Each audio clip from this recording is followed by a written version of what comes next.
We mentioned Presidents Truman and Johnson stepping down from their re-election campaigns, but there is plenty more historical precedent. KXAN's Sam Stark talked to a UT history professor to help make sense of this current moment. From our first president, George Washington, deciding not to run for a third term when there were no term limits, to Lyndon B. Johnson stepping aside in 1968 instead of running for a second full term. I shall not seek,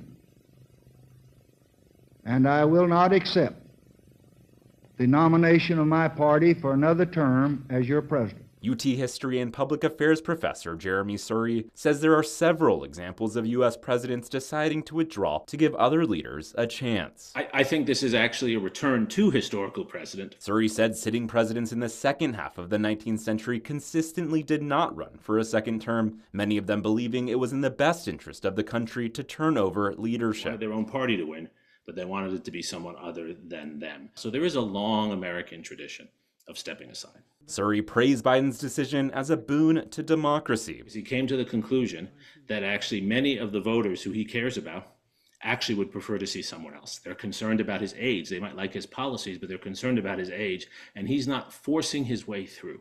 He hasn't hijacked his party. He's actually turning things over to his party.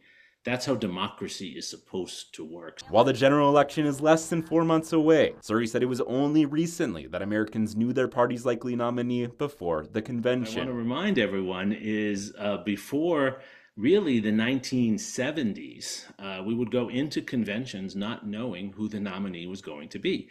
So we are back in what I would call normal history. Sam Stark, KXAN News.